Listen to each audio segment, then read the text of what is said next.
This was like one of 8 things that I've tried the last 10 years. So I was okay to fail another one. It's like, what's another one? Your level of excitement going from one failure to the next, from one endeavor to the next, has to be like the first time that you've ever tried something.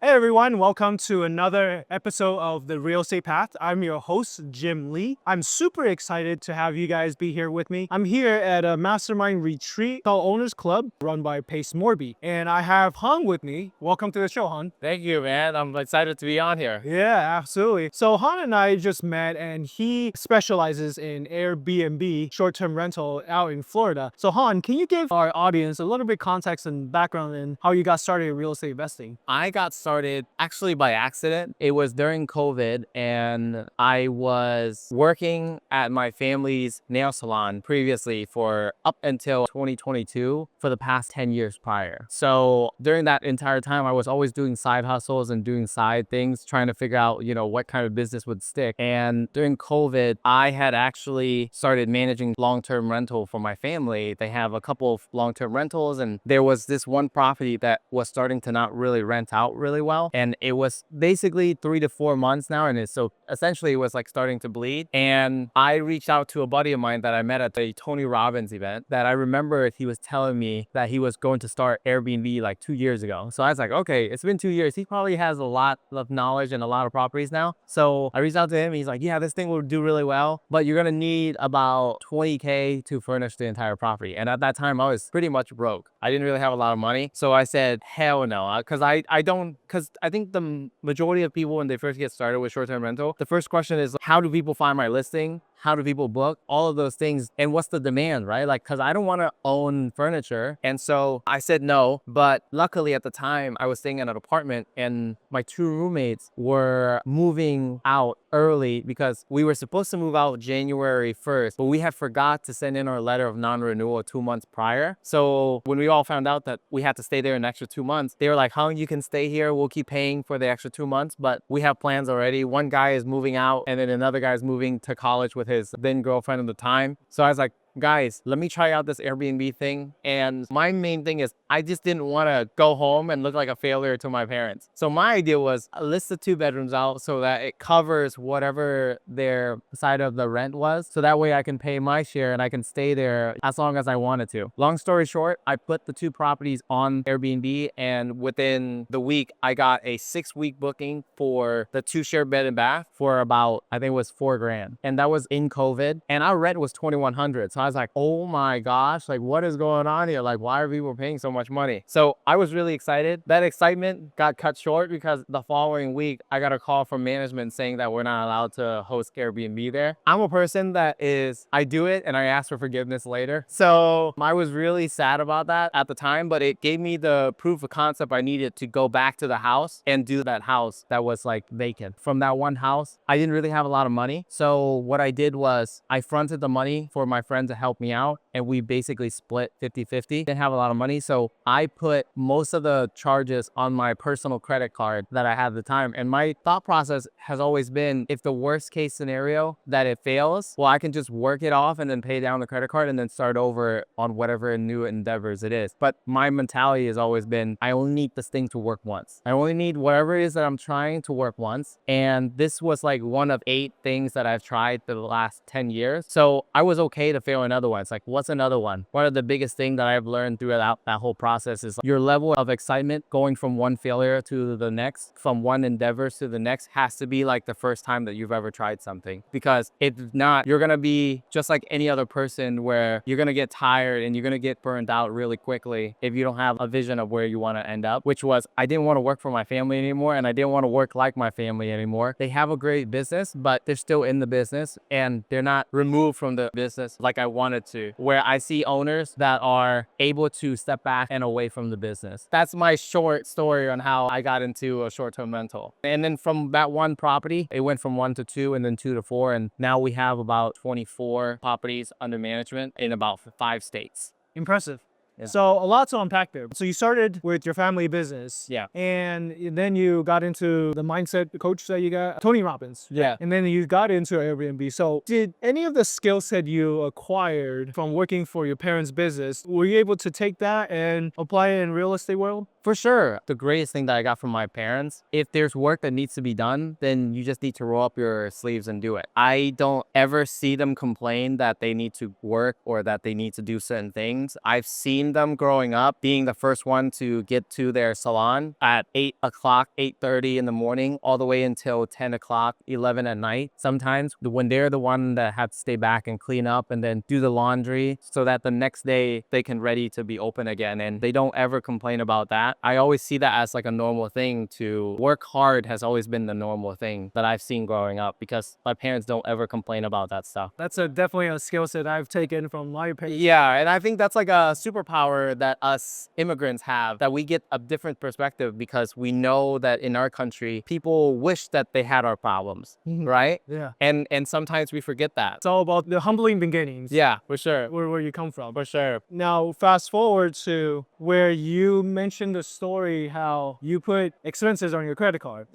Which every great investor that I've known have done. Yeah. Which that's a joke, by the way. You shouldn't do that, but that's what I did because I didn't know about credit funding or business funding at the time. It's very impressive. I'm mentioning this because I recently did the same thing too. I'm part of two masterminds. One of them being Pace Morby's mastermind. I actually don't have the funds to pay for Owner's Club. I applied for a new credit card. I put it on that card. Yeah. Just having the confidence in myself, betting on myself, Yes. that I just need to do one deal within this community. Exactly. Pay for it. Exactly. But then in order for me to develop that mindset, it did take years of experience to add up to gave me that confident boost in myself. Yeah. So I wanted to ask you, how were you able to just overcome that mindset? I mean, did you just have no fear? You know what? I'm just going to put this on the cart. I know I will make that back. When I first got started with my entrepreneurship journey, I started in a direct sales multi-level marketing company. And I think something that's really big with that is that they have a lot of personal developments and it really focuses on that. And I got introduced to Les Brown, to John C. Maxwell, to Jim Rohn. Wow. And so all of those old timers, and I always say like, I go to sleep listening to old men talk because I was always trying to brainwash myself into thinking like those individuals because the people that I was surrounded by have not done the things that I wanted to do. And so I knew that if I wanted a different result, I can't be listening to someone that haven't gotten there yet, no matter how good their intentions are, which most of the time us Asians, like our parents have really good intentions for us because they don't want us to fail, right? Right. But in doing so, it's really like disheartening when the people that you're doing it for is the one that's putting you down. I resonate with this. Yeah, so I've always knew that. And for me, I always thought that when I heard the saying from Tony Robbins, it's like, you don't need everything to work. You only need for something to work once. And then everyone will forget about everything, all the other failures that you had because they believed in you. So once I heard that, it was something that really helped liberate me and give me hope that I just need to keep trying something and I need to keep doing something and meeting the right people so that way I can be in the right rooms and doing the right things. And so I think it was just an accumulation of all that. And I'm grateful for the journey that I went through because I failed at a lot of different things and it gave me the mindset that everything will work out if you just bet on yourself, no matter how long it took. And for me, that timeline was, I'm going to give myself until I'm 30 to see if this entrepreneurship thing will work out or else I'll go get a job because I don't want my future family to be affected by my decisions. The first time I heard of the word entrepreneurship was 16 years old over a Skype when someone was pitching me a network marketing company opportunity. And yeah, I mean, I made my first sale and that was the first time I realized that, whoa, I just made $500 and I didn't clock in. I just sold a package and I made $500. And that was like the first time where it clicks like, oh, I can sell something and it doesn't cost me an hour of my time or X, Y, and Z. And I can do that over and over again. So personal development has been the best thing ever. And leaders are readers. So always read and always try and consume positive content because if you don't, I think Jim Rohn has this saying, he says, be on guard at the gates of your mind because just like you're not going to let a robber into your home and start dumping trash or stealing whatever they want, you wouldn't let someone's word get into your head about who you are because just because they said something about you doesn't mean it's your reality. And that something was really big on me because I didn't realize that I didn't have to accept what people said about me to be true. And And that's a really big one. Yeah, absolutely. So now that you're 30, what's your assessment on yourself? I'm really proud of the 18 to 20-year-old Hung that stuck around and kept believing in the vision. Mm-hmm. As I'm saying that now, I'm kind of tearing up because it was a really long journey. So yeah. And I just got married, so all the things that I did up to this point has been like really worth it. I don't know why I'm doing this. I don't know why I'm crying for, but it just I think it just hit a chord of like the journey that I went through, and that now that I think throughout my journey I talked about I'm doing it for my future family, and now that I do have a family, they can enjoy the fruits of my work and my labor that I had went through. So yeah, thank you for that question. Yeah, I mean, congratulations on your Yeah, thank you. We just actually talked about in our class with this mastermind being responsible for the people that you care about, whether it's your team, your community, your investors, your clients. When you are able to take care of the people around you, that's where it gives you the greatest joy, Yeah. right? Yeah. And I think that's where that emotional part came out. Yeah. I mean, break that down for us. I mean, you've done quite a bit. I mean, how did you go from just starting with a apartment, Airbnb, not knowing what you do, putting expenses on your car, to growing to 20 to 40 units, and now you're building a Airbnb business? For me, it was just taking it one day at a time. And my early mentality was that instead of taking the profit for myself, I told myself that I was going to reinvest into the next property and the next property. And I just kept doing it, delay gratifying what I wanted at the time. I could have just used the extra $2,000 a month in cash flow and just use it for my own benefit. But I think one of the good things that I did early on was that I said, I'm just going to delay it. I'm just going to keep reinvesting to it and use it towards like the next property. How do you say discipline on that? Is it because of part of the Asian culture, or? I think I finally saw that something is working. Part of me feels like I don't want to touch something that is finally starting to work and I don't want to mess it up. So I'm like, I'm just going to keep reinvesting to it. That way later on, at the time I was like aiming for like 10, right? Like I think like the magic number is like, oh, I want 10. I was like, the quickest way to get there is just whatever cash flow I get, I'll just keep reinvesting to it. And then maybe I'll get more credit cards and put it more on the credit cards and all that stuff. So like my mind was just working the best way I knew how to get capital at the time. I didn't know about other people's money. I didn't know about any of that stuff. And so the discipline throughout the years of like delayed gratification to be able to get to this point. And then how did you end up finding Pace Morby and joining Owners Club? At this point, I was starting to get to my third property and I was like, man, there's got to be a better way because this is so slow. And I wanted to do more deals and I wanted to find out how can I get more properties quicker. So I started like looking online, like how to get into real estate, like how-tos, right? And then the algorithm would just start feeding you. So eventually I came across Pace and I started following him for I think like a year. And back then he was really good at being a marketer. He would always sell, this city only has 2 spots left before we run out of spots for someone to come in. So I was like, oh my gosh, I don't want Orlando to run out of spots. So I called them, booked a time, and I got on the phone with them. And long story short, I didn't have enough money when they told me how much it was. I didn't have enough money in my account. I didn't have a lot of credit left either. I maybe had $2,000 in my credit card left. And when they told me the price, like, that's the price. I was like, well, can you give me payments? Like, can you make payments on it for me? You know, you're sub too, right? So they're like, yeah, we can do $19.99 for 3 or 4 months. I was like, I only have $2,000. I need to make it last. Can you do $1,000 a month? And she's like, I don't know if we could do that. I was like, well, I'll be honest, I don't have any money right now, but I know I can make this thing work. And if you let me go right now, I'm never answering your follow-up ever again. I told her, I was like, I'm hot right now. Take my credit card or I'm leaving. So eventually they said, okay, we'll do it for you, but you have to promise that once you become like successful, that you'll help other people get to where you are. And so I said, I promise. And I haven't looked back since. And that was 2021. Wow. So you've been with the community for 3 years now. Yeah.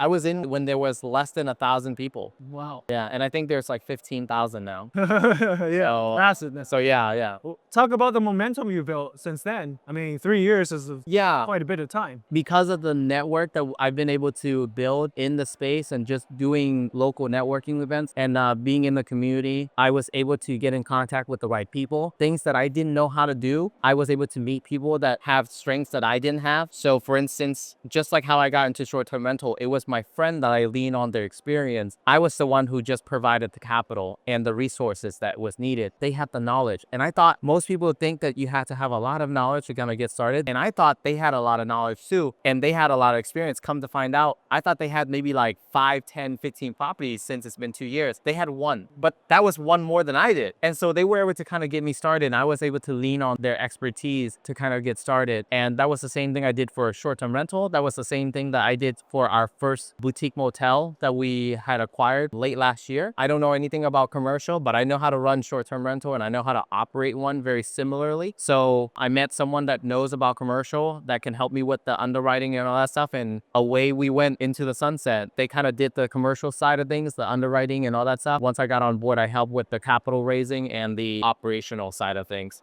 Can you elaborate a little bit about the boutique hotel business? Because I'm beginning to hear a lot about people buying boutique hotels and making an Airbnb business out of it. Yeah. So can you educate? Yeah, for sure. So boutique hotel or motel, it's very similar to, let's say, a portfolio of 20 units of short-term rental. The only difference is those 20 short-term rental units that you're managing, it's in one location. And so you're able to have scalability in terms of hiring a full-time manager or cleaner. So it cuts down your costs per clean versus if you had to pay per clean, per room, per property, it's a lot higher versus if you were to be able to have to just pay someone hourly, it's a lot less cost and more scalable that way. And then you could possibly get a manager and that becomes a real business. And so the day-to-day stuff, it can be handed off to someone and you just manage the KPI and making sure that the numbers are looking good, making sure that things are running smoothly once it's set up and done correctly. And so it's an actual business. And the major difference between single family short-term rental and commercial boutique hotel and motel is that when you add an extra 50K to a single family home, the value, the ARV of that property does not change just because you raise a higher cash flow for that property. It's still going to sell the same as the house next door versus if you were able to raise 50K of extra cash flow by operating it more efficiently, cutting down costs and all those things, well, that property will increase in value by hundreds of thousands of dollars just because you've been able to raise the NOI, the cash flow. And so that's the difference between the single family side and the commercial side. However, if someone's first just getting started, I would highly recommend that they get a single family home first to kind of understand the concept and understand at least the principle and the foundation of how to run a hospitality business. And then they can kind of take that principle and go into commercial because I think it's a natural progression if they do stay on the course. And I think a lot of people have trouble with getting started. And so I get people that reach out to me all the time about what's some of the first things that they should do to get started, what market to go into. Is it still worthwhile to get into the current market? And is it too saturated already? And so I've actually started to work on a service to where we're doing a turnkey Airbnb service to help people get started on their very first short-term rental. Basically a done-for-you Airbnb. We will source the property for you, underwrite it, design it, furnish it, and then manage it on the back end for you as well. So it's a truly passive investment for the individual that's a high income earner that's looking for tax appreciation and looking for vacation home for their family. Sounds great. So I'm really excited about that. It was great to be here as well. It's basically like multifamily syndication. And it is essentially from residential to multifamily. Yeah. It's economy of scale. Yeah. You know, with the scalability, you're able to attract better lender, agents, property manager overall. Yeah. So you get to hire on-site manager. Exactly. To oversee your property. Exactly. And on top of that, like you said, the prices dictate by the income it produces when it's in commercial world. Right. Same thing with multifamily, whereas residential, it's the comparables, what neighborhoods are selling for. Exactly. Right. In terms of boutique hotel, do they operate the same as single family when it comes to short-term rental on the amenities, the location? You want to find like a destination, like a national park. You want to find boutique hotel that's next to some desirable vacation spot. Do all those rules still apply? Yeah, the environment of short-term rental nowadays there's changes that's happening because of regulations that's happening all around the country. So you really have to pick the right market that has concrete regulations that the current economy and city is dependent on tourism to come there. So there's no major shift in regulations whatsoever, if that's possible. And in terms of amenities, what I focus on is experiential type of property, which is like more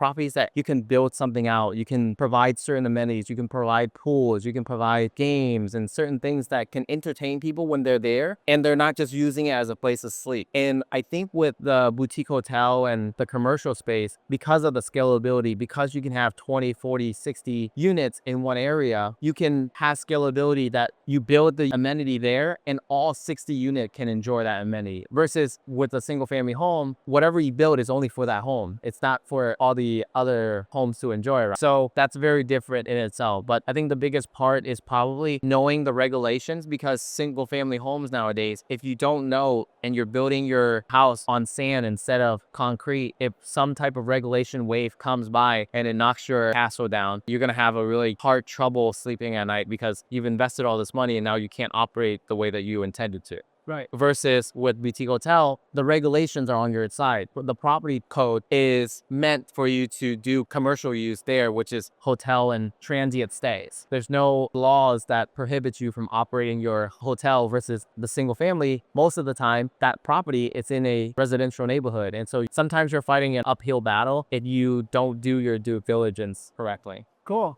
Thanks for sharing all the nuggets. Is there anything we haven't discussed that you'd like to share with our audience? For the ones that are just starting out, the biggest thing I would say is don't lean on your own ignorance. Lean on someone's knowledge that has already done what you've done and lock arms with them and go with them, because that's going to move you so much quicker than if you were trying to figure out things by yourself. And maybe that's your DNA, but for myself, on how I got started at the beginning of my short-term rental journey, was I leaned on someone that had knowledge more than I did. And I thought they had way more knowledge, but in actuality, it was just they had one step more than I did. And I didn't realize that until later on, once we've already set it up. And I finally asked the question, how many properties does he have? He's like, oh, I got one. And so it really made me astonished that, oh, we don't need to find out all the answer. We just need someone to tell us the next answer around the corner that we don't know about yet. It would be not as helpful for me to, let's say, go and talk to the CEO of Apple, Tim Cook, about how to start a startup when I haven't even gotten my website up yet. It's like the steps are so far out that their advice might not be applicable to me yet. Versus if someone is just a few steps ahead of you, it might be a lot more applicable. And that's one thing that I would say that I would do over again quicker. Yeah, excellent. Yeah. How can people find out more about you? They can reach out to me on my social media on Instagram. It's Hung, H-U-N as in Nancy G, V as in Victor, M as in Mary, I'm starting my YouTube channel soon, so it's Hung Mai on YouTube. Make sure you give him a follow if you're interested in short-term rental. This guy is success by the age of 30. Oh my God, if I was that successful, man, at that age, sheesh. I appreciate it, man. Yeah, of course. That concludes another episode of The Real Estate Path. Thanks for tuning in. We'll see you next time. Awesome. Appreciate it, brother. No problem.